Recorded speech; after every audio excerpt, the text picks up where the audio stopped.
Hello friends, myself Mahi Singh Rajput and welcome back to my channel GKGS queen. So guys, कैसे हैं आप सब? I hope आप सब लोग अच्छे होंगे।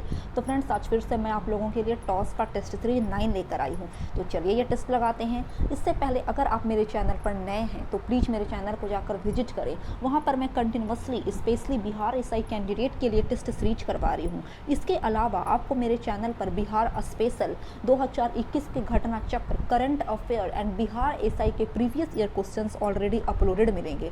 आप पर्सनली मेरे चैनल को जाकर विजिट करें और अगर आपको मेरा वीडियो पसंद आता है तो प्लीज़ मेरे चैनल को सब्सक्राइब, लाइक एंड दोस्तों के साथ शेयर करना ना भूलें।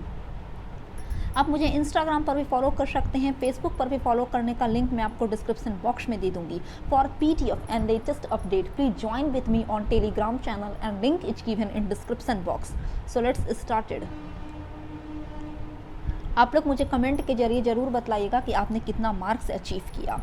तो क्वेश्चन नंबर फर्स्ट है कि प्राचीन काल में स्रोत सामग्री लिखने के लिए प्रयुक्त भाषा थी। Option A Sanskrit. जनरली जो प्राचीन काल के जो ग्रंथ होते थे, वैदिक ग्रंथ, ब्राह्मण ग्रंथ या स्मृति ग्रंथ, अर्थशास्त्र वगैरह जो लिखी गई थी वो सब संस्कृत लैंग्वेज में ही लिखी गई थी।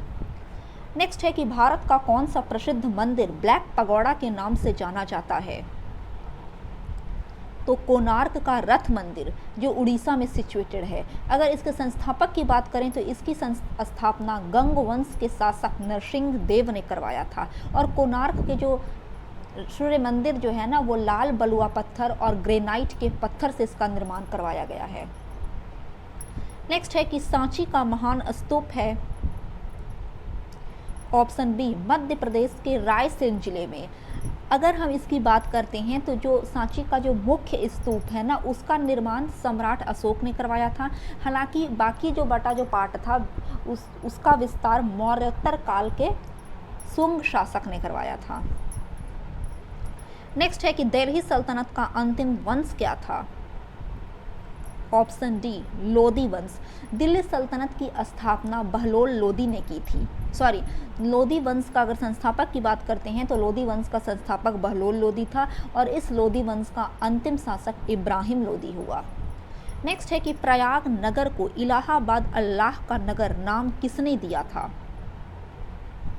ऑप्शन बी अकबर ने। देखिए, अकबर ने इलाहाबाद में गंगा यमुना के तट पर एक किले का निर्माण भी करवाया था जिसे इलाहाबाद का किला कहा गया। और फाइनली उत्तर प्रदेश की जो सरकार, योगी सरकार है, उसने ये जो इलाहाबाद का नाम फिर से बदल कर क्या कर दिया है, तो प्रयागराज।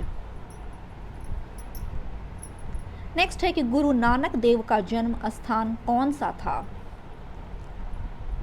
Option D Talwandi. गुरु नानक देव का जन्म 1469 ईस्वी में प्रेजेंट टाइम का जो पाकिस्तान क्षेत्र में स्थित है तलवंडी, वहाँ हुआ था। और गुरु नानक देव जो सिखों के 10 गुरु थे ना, तो उसमें पहला पोजीशन गुरु नानक देव था। गुरु नानक देव का ही था जिन्होंने सिख संप्रदाय की स्थापना की थी। और सिखों के अंतिम गुरु गुरु गोविंद साहिब हुए, जिनका जन्म पटना में 22 दिसंबर 1666 ईस्वी को हुआ था। नेक्स्ट है कि एक निश्चित पुरस्कार राशि PQ और R को 3:5:7 की रेशियो में दी जानी है। यदि R को P से 1000 रुपये अधिक मिले हैं तो Q की हिस्सेदारी क्या होगी। तो यहाँ पर पार्टनरशिप से क्वेश्चन पूछा गया है और काफ़ी इजी क्वेश्चन है। आप देख सकते हैं यहाँ पर रेशियो दिया हुआ है P/Q/R 3:5:7, ये गिवन है क्वेश्चन में ही। और क्वेश्चन में ये कह रहा है कि R को P से 1000 रुपया अधिक मिला। तो यहाँ पर डिफरेंस निकाल सकते हैं R और P के बीच में, यानी 7x - 3x = 1000। 7x - 3x = 1000। तो x का वैल्यू आ जाएगा 250 रुपया। तो Q का वैल्यू तो हम लोग फाइंड ही कर सकते हैं। तो इसका करेक्ट आंसर हो जाएगा ऑप्शन नंबर बी, यानी 1250 रुपया। नेक्स्ट, भारतीय राष्ट्रीय कांग्रेस के प्रथम मुस्लिम अध्यक्ष कौन थे। ऑप्शन बी बदरुद्दीन तैयब जी, जिन्होंने मद्रास के कांग्रेस अधिवेशन में 1887 की अध्यक्षता की थी। नेक्स्ट है कि सिंधु सभ्यता संबंधित है। ऑप्शन बी इज करेक्ट, आद्य ऐतिहासिक युग से। अब देखिए आद्य ऐतिहासिक युग क्यों कहा गया सिंधु सभ्यता को, क्योंकि आद्य ऐतिहासिक युग उस युग को कहते हैं फ्रेंड जिसमें लेखन कला यानी स्क्रिप्ट का तो प्रचलन था, बट वो ऐसी लैंग्वेज में लिखी गई, ऐसी लिपियों में लिखी गई कि अब तक पढ़ा नहीं जा सका है, तो उसी को ही आद्य ऐतिहासिक युग के कैटेगरी में रखा गया है, जिसमें इंडस सिविलाइजेशन आता है। नेक्स्ट है कि उदयीन वासवदत्ता के दंत कथा संबंधित है ऑप्शन ए उज्जैन से। देखिए अगर उदयीन वासवदत्ता की बात करते हैं तो इसकी रचना महाकवि भास ने जो उनकी जो ग्रंथ थी स्वप्न वासवदत्ता उसमें की है। नेक्स्ट है कि मत विलास प्रहसन का लेखक कौन था, ऑप्शन सी महेंद्र वर्मन। मुगल प्रशासन में मुहत्सिब था, ऑप्शन सी लोक आचरण अधिकारी। नेक्स्ट रंजीत सिंह ने सुप्रसिद्ध कोहिनूर का हीरा प्राप्त किया था शाह सूजा से। जब शाह सूजा काबुल की गद्दी पर जब बैठने के लिए रंजीत सिंह से मदद मांगने के लिए जाता है तो उसी दरमियान रंजीत सिंह को शाह सूजा ने कोहिनूर हीरा प्रदान किया था, दिया था। तो चलिए नेक्स्ट है कि अफगानिस्तान के प्रति एक जोश भरी अग्र फॉरवर्ड नीति का अनुसरण करने वाला गवर्नर जनरल था, option D Lord Liton.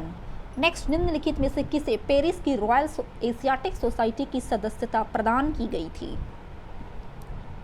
Option B Michael Madhusudan Dutt को। एग्जाम में पूछे जाते हैं कि द कैप्टिव लेडी जो पुस्तक है उसके रचनाकार कौन है, तो वो माइकल मधुसूदन दत्त ही होंगे। द कैप्टिव लेडी के अलावा मेघनाद बद्ध जो पुस्तक है उसकी रचना भी माइकल मधुसूदन दत्त ने ही की है। नेक्स्ट है कि हंटर कमीशन की रिपोर्ट में विकास पर विशेष जोर दिया गया था प्राइमरी एजुकेशन को, ठीक है ना, तो इसका correct answer option number C हो जाएगा, यानी प्राथमिक शिक्षा तथा माध्यमिक शिक्षा पर विशेष बल दिया गया था। और हंटर कमीशन की गठन 1882 ईस्वी में डब्ल्यू हंटर की अध्यक्षता में हुई थी। नेक्स्ट 1880 के दशक में इंडियन मिरर अखबार का प्रकाशन कहाँ से होता था, तो ऑप्शन बी कलकत्ता से। इंडियन मिरर की अगर बात करें तो इसकी स्थापना 1861 ईस्वी में देवेंद्रनाथ टैगोर और मनमोहन घोष ने की थी और फाइनली वो 1880 ईस्वी में जाकर कलकत्ता से प्रकाशित होने लगा। नेक्स्ट है कि जोजिला दर्रा जोड़ता है, ऑप्शन ए श्रीनगर और लेह को, और जोजिला दर्रा जम्मू कश्मीर में सिचुएटेड है। तिब्बत में शांगपो कहलाने वाली नदी कौन सी है, तो जिस नदी को भारतीय ब्रह्मपुत्र कहते हैं यही जब तिब्बत में जाती है तो वहाँ के लोग ब्रह्मपुत्र ना कहकर इसे सांगपो नदी कहते हैं। नेक्स्ट है कि ऑपरेशन फ्लड किस कार्य से संबंधित है, ऑप्शन ए दुग्ध उत्पादन से। और ऑपरेशन फ्लड 3 चरण में चलाए गए हैं। पहला चरण इसका 1970 से 1980 के बीच चला 10 साल, सेकंड चरण 1981 से 1985 तक रहा और थर्ड चरण इसका 1985 से 1996 तक था। निम्नलिखित में से ऊर्जा का अपरंपरागत स्रोत कौन सा है, ऑप्शन डी बायोगैस। बायोगैस के अलावा ज्वारीय ऊर्जा, सौर ऊर्जा तथा पवन ऊर्जा भी अपरंपरागत स्रोत के अंतर्गत आते हैं। नेक्स्ट है कि 2011 की जनगणना के अकॉर्डिंग भारत के किस राज्य की जनसंख्या सबसे कम है, ऑप्शन डी सिक्किम की। नेक्स्ट पृथ्वी पर अपने अक्ष पर कितनी अंश पर झुकी हुई है, तो पृथ्वी अपने अक्ष पर 23.5 डिग्री अंश पर झुकी हुई है। नेक्स्ट है कि कोर्सिका द्वीप संबंधित है, ऑप्शन सी नेपोलियन बोनापार्ट से। कोर्सिका द्वीप जो है ना फ्रेंड वो भूमध्य सागर में स्थित है और चूंकि देखिए नेपोलियन बोनापार्ट से कैसे रिलेटेड हुई कोर्सिका द्वीप, तो नेपोलियन बोनापार्ट का जन्म ना अजय किकियो एक क्षेत्र था, अजय किकियो कोर्सिका द्वीप में स्थित था, अजय किकियो क्षेत्र वहीं हुआ था और इसी वजह से नेपोलियन बोनापार्ट से कोर्सिका द्वीप रिलेटेड हो गई। नेक्स्ट है कि प्रवाल भित्तियां समुद्री प्रतिरूप हैं उष्णकटिबंधीय वर्षा वनों की।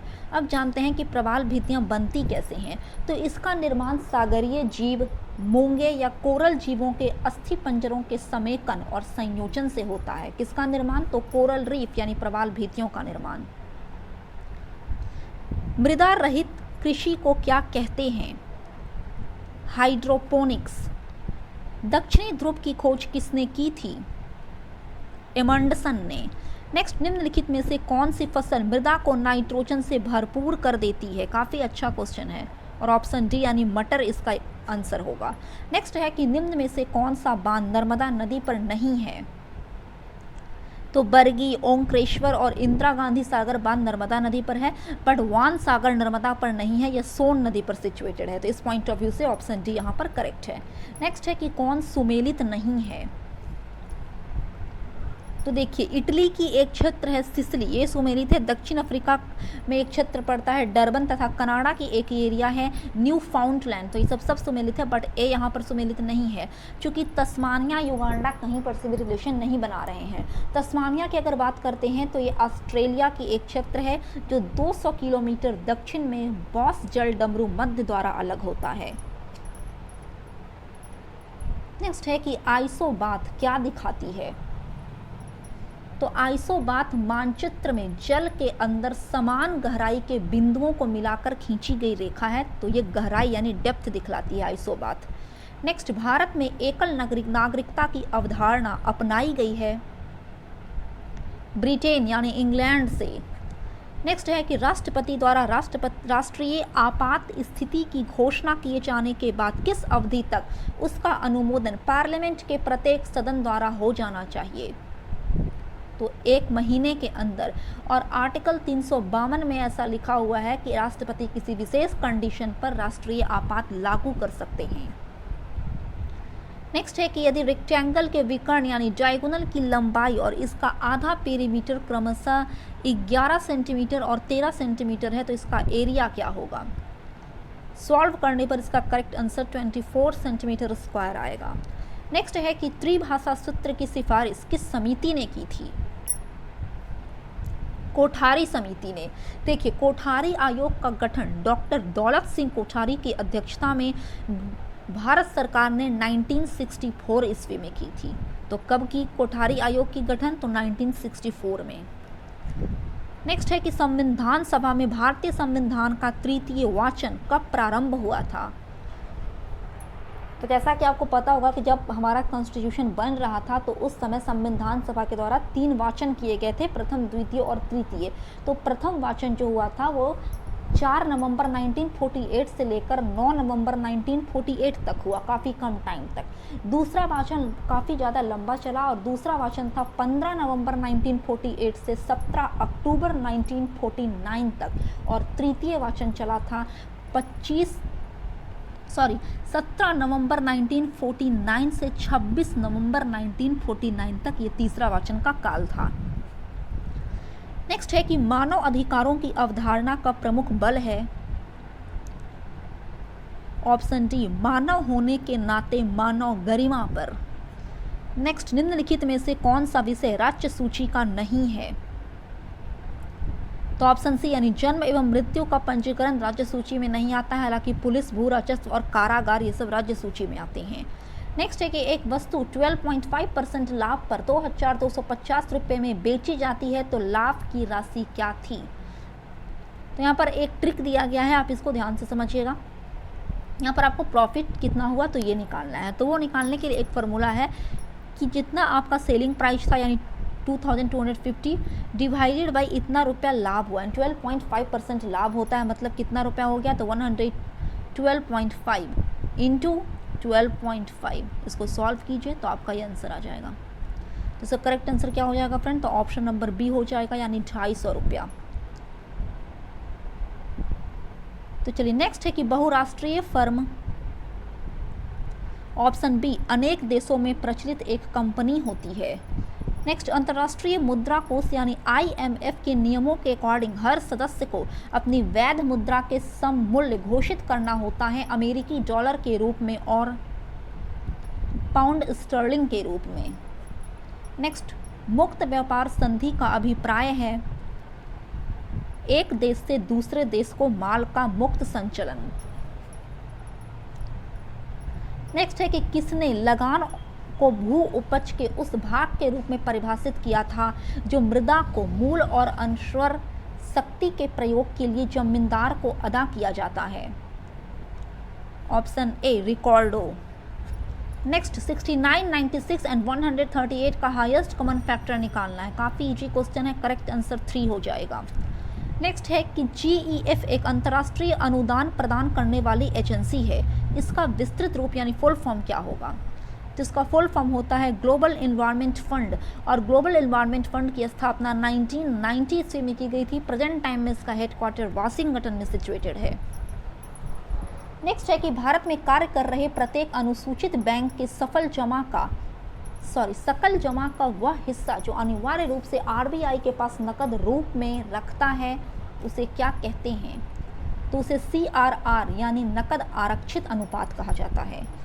नेक्स्ट है कि बैंक में मांग जमा यानी डिमांड डिपॉजिट का एक भाग है सेविंग अकाउंट।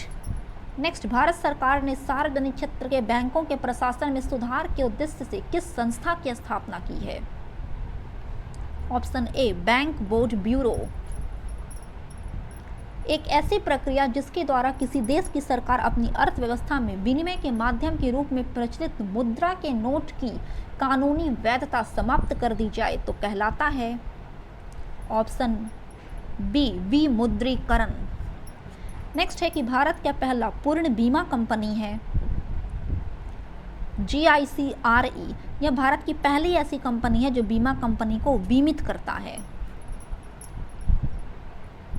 तो चलिए फ्रेंड आगे बढ़ रहे हैं 51 की तरफ कि डिवाइडेड इंडिया के लेखक थे।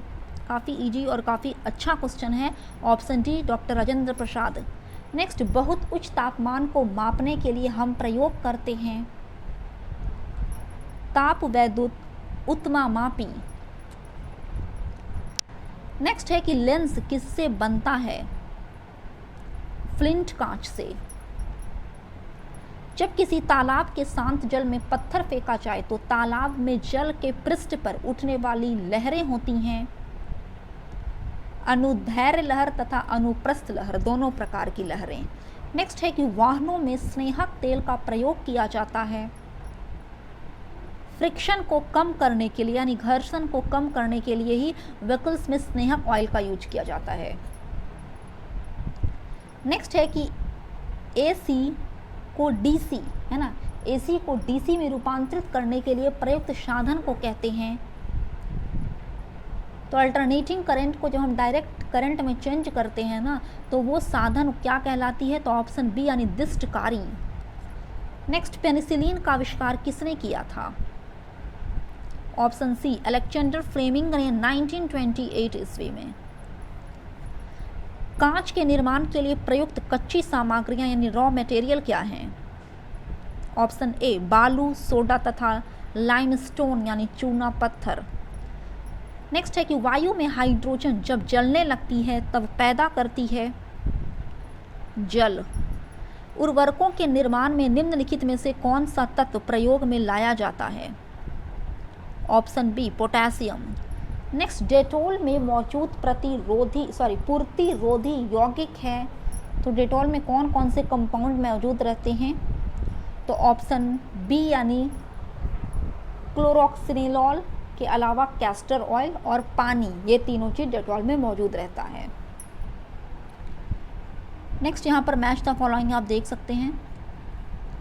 इसका correct answer option number C हो जाएगा, क्योंकि एस्कॉर्बिक एसिड जो है वो विटामिन सी का केमिकल नेम है। ठीक है, क्लोरोफिल की अगर बात करते हैं तो प्रकाश संश्लेषण पिगमेंट है। कैरोटीनॉइड जो है वो क्या है? तो सामक है। और सुपर ऑक्साइड डिसम्यूटेस क्या है? तो वह एक एंजाइम है। तो चलिए नेक्स्ट है कि मानव में कुल रक्त आयतन में प्लाज्मा का परसेंटेज लगभग कितना होता है? 55%। नेक्स्ट है कि जैकबसन अंग निम्नलिखित में से किसके साथ संबंधित है? Option C सूंघना। नेक्स्ट, निम्नलिखित में से कौन सी स्थिति टेस्ट ट्यूब बेबी की परिघटना को सही रूप में निरूपित करती है? तो ऑप्शन सी जब निषेचन यानी जब फर्टिलाइजेशन बाहर से होता है और विकास आंतरिक होती है तो उसी को टेस्ट ट्यूब बेबी कहा जाता है। नेक्स्ट है कि टीकाकरण द्वारा निम्नलिखित में से किसको नियंत्रित नहीं किया जा सकता? तो डायबिटीज के लिए टीकाकरण यानी वैक्सीनेशन लेना की प्रक्रिया जरूरी नहीं है। डायबिटीज को इंसुलिन का यूज करके हम लोग कंट्रोल में रख सकते हैं। हालांकि टीकाकरण के लिए चेचक, पोलियो और काली खांसी टीकाकरण के जरिए ठीक हो सकती है। नेक्स्ट है कि नर पुष्प और स्त्री पुष्प दोनों को जन्म देने वाले पादप कहलाते हैं। ऑप्शन सी, उभय लिंगाश्रयी। नेक्स्ट है कि यदि आप 60 वाट का एक इलेक्ट्रिक बल्ब प्रतिदिन 5 आवर प्रयोग करते हैं तो 30 टेज में कितनी यूनिट बिजली कंजप्ट करेगी? तो ऑप्शन नंबर बी यहाँ पर 9 यूनिट हो जाएगा। आप देख सकते हैं कि 1 यूनिट के बराबर 1 किलोवाट आवर यानी 1000 वाट आवर हो जाता है। तो एक दिन में बिजली की खपत कितनी है? तो 60 वाट इंटू 5 आवर, तो ये हो गया 300 वाट। तो 30 दिन में कितना हो जाएगा? तो 300 वाट इंटू 30, ठीक है, तो 9000 वाट आवर। और मैं जस्ट बताई कि एक यूनिट बराबर कितना होता है? तो 1000 वाट आवर यानी 9 यूनिट इसका आंसर है। आई होप आपको समझ में आया होगा। नेक्स्ट है कि निम्नलिखित में से किस विटामिन की कमी से खून का थक्का धीरे बनने की बीमारी होती है? Due to lackness of vitamin K. Vitamin K की अगर कमी किसी की बॉडी में हो जाती है तो खून जो ब्लड कोटिंग होता है वो काफ़ी कम रेट से होता है। अगर उनका एक्सीडेंट हो जाए किसी कंडीशन में तो काफ़ी ज़्यादा फ्लो हो जाएगा ब्लड, जिसकी वजह से उनकी मौत भी हो सकती है। इसीलिए ब्लड क्लोटिंग के लिए काफ़ी अच्छा है कि विटामिन के युक्त भोजन ग्रहण करें। नेक्स्ट है कि विभिन्न देशों में एफडीआई के अंतर प्रवाह व बाह्य प्रवाह के संबंध में विश्व निवेश रिपोर्ट यानी वर्ल्ड इन्वेस्टमेंट रिपोर्ट निम्नलिखित में से किसके द्वारा जारी की जाती है? ऑप्शन डी, अंकटाड के द्वारा। नेक्स्ट है कि वायुमंडल में लोहे और लकड़ी की समान ऊंचाई से गिराने पर लोहे की गेंद जो रहेगी ना वो पहले गिरेगी। अगर एटमॉस्फेयर प्रेजेंट रहेगा तो लोहे की गेंद पहले गिरेगी। वहीं अगर एटमॉस्फेयर नहीं रहेगा, हवा नहीं रहेगा, तो अगर दोनों को समान ऊंचाई से भी गिराएंगे तो दोनों एक ही साथ गिरेगी। नेक्स्ट है कि परमाणु नाभिक के अवयव हैं। तो एटम के सेंटर में प्रोटॉन और न्यूट्रॉन, पीएन पहले भी बतला चुके हैं जब हम फिजिक्स का क्लास ले रहे थे तो कि पीएन प्रेजेंट रहता है। नेक्स्ट है कि निम्न में से कौन सी वास्तविक रूप से मछली है? तो समुद्री घोड़ा जो है वो एक्चुअल में मछली की एक प्रजाति है। स्टार फिश, डार्क फिश और जेली फिश समुद्र में तो रहते हैं, बट ये मछली से अलग होकर ये जीव हैं, समुद्री जीव हैं, ना कि मछली हैं। नेक्स्ट है कि निम्नलिखित दशमलव में सबसे छोटा ज्ञात करें। Option D 0.1 into 0.002 into 0.2। तो चलिए नेक्स्ट 75 की तरफ बढ़ रहे हैं कि क्षेत्रफल की दृष्टि से भारत का सबसे बड़ा राज्य है राजस्थान। राजस्थान के बाद मध्य प्रदेश, महाराष्ट्र और 4th पोजीशन पर यूपी। नेक्स्ट है कि बाल दिवस किस दिन मनाया जाता है? 14 नवंबर। नेक्स्ट, सर्वत्र के संबंध में निम्नलिखित में से कौन सा कथन सत्य है? यहाँ पर आप ऑप्शन देख लीजिए। ऑप्शन सी यानी यह पूरी तरफ भारत से विकसित एवं विनिर्मित बुलेट प्रूफ जैकेट है। नेक्स्ट यहाँ पर मैच द फॉलोइंग है। पुस्तक का नाम और राइटर दिए गए हैं। इसका जो करेक्ट आंसर हो जाएगा फ्रेंड वो ऑप्शन नंबर बी हो जाएगा। क्या हो जाएगा? बी। नेक्स्ट है कि centre for DA finger printing and diagnostics कहाँ स्थित है? हैदराबाद में। नेक्स्ट, सुप्रीम कोर्ट की प्रथम महिला न्यायाधीश कौन थी? मीरा साहिब फातिमा बीबी, और ये 1989 ईस्वी में सुप्रीम कोर्ट की महिला न्यायाधीश बनी थी। नेक्स्ट है कि प्रधानमंत्री नरेंद्र मोदी द्वारा संसद में की गई घोषणा के अनुसार राम मंदिर ट्रस्ट का नाम क्या रखा गया है? ऑप्शन सी श्री राम जन्मभूमि तीर्थ क्षेत्र। नेक्स्ट है कि किस शहर को स्वच्छता दर्पण पुरस्कार 2019 से सम्मानित किया गया? ऑप्शन डी पुरी को। नेक्स्ट है कि बिहार में लिंगानुपात 2011 की जनगणना के अकॉर्डिंग कितना है? तो ऑप्शन बी 918। तो चलिए नेक्स्ट है कि यामिनी कृष्णमूर्ति किस नृत्य शैली के लिए विख्यात हैं? Option C Bharatanatyam. नेक्स्ट, अंतर्राष्ट्रीय परमाणु ऊर्जा एजेंसी का हेडक्वार्टर कहाँ स्थित है? वियना में, और अंतर्राष्ट्रीय परमाणु ऊर्जा एजेंसी की स्थापना जुलाई 1957 ईस्वी में की गई थी। भारतीय मूल के किस खिलाड़ी को हाल ही में यूके चिल्ड्रन बुक पुरस्कार से सम्मानित किया गया है? जसबिंदर बिलन को।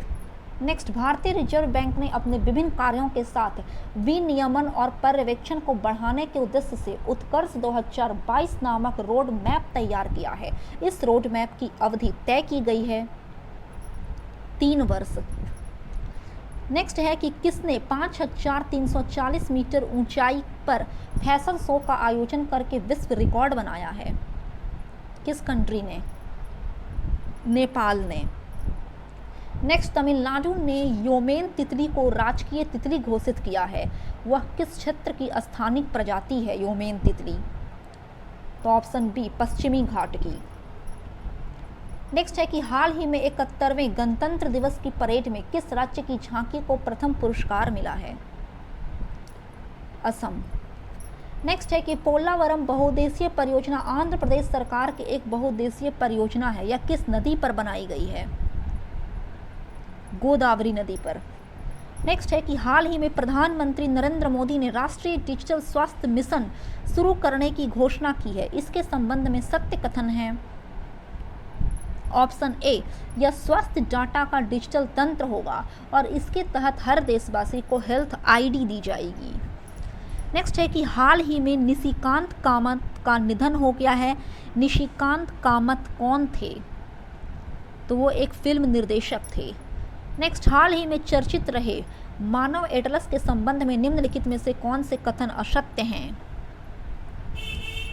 तो ऑप्शन ए यहाँ पर असत्य है, बाकी बी, सी और डी सही है।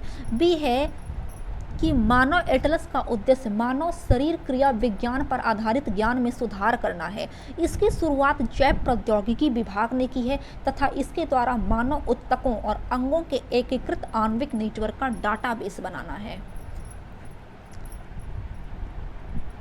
तो चलिए, नेक्स्ट है कि हाल ही में केंद्र सरकार के किस मंत्रालय ने स्वास्थ्य नाम का ई पोर्टल लॉन्च किया है? जनजातीय कार्य मंत्रालय ने। नेक्स्ट, जल मसौदा तैयार करने वाला प्रथम राज्य कौन सा है? मेघालय। काफ़ी अच्छा क्वेश्चन है फ्रेंड। मेघालय जो है वो जल मसौदा तैयार करने वाला पहला स्टेट बन चुका है ऑल ओवर इंडिया का। नेक्स्ट है कि सोमालिया की राजधानी क्या है जो हाल ही में अल शबाब आतंकवादी संगठन के हमले के कारण चर्चा में है? ऑप्शन ए, तो सोमालिया की कैपिटल है मोगदिशु।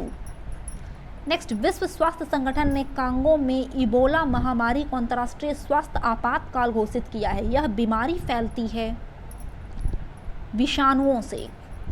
नेक्स्ट है कि वर्ष 2020 में होने वाले ISSF निशानेबाजी संयुक्त वर्ल्ड कप का आयोजन कहाँ किया जाना था जो रद्द हो गया? तो ये दिल्ली में किया जाना था जो रद्द हो चुका था। नेक्स्ट और लास्ट क्वेश्चन है कि हाल ही में गोवा के किस उत्पादकों को भौगोलिक संकेतक यानी GI टैग प्रदान किया गया है? तो सभी को, खाजा को, मोयरा केला को और हरमल मिर्च को ये GI टैग दिया गया है। और अगर GI टैग की बात करें तो GI टैग अधिनियम 1999 के तहत GI टैग जो है ना वो कुल 10 वर्षों के लिए दिया जाता है। तो फ्रेंड्स, आई होप आपको मेरा वीडियो पसंद आता है। अगर आपको मेरा वीडियो पसंद आए तो प्लीज़ मेरे चैनल को सब्सक्राइब, लाइक एंड ज़्यादा से ज़्यादा शेयर करना ना भूलें। तब तक के लिए जय हिंद, जय भारत।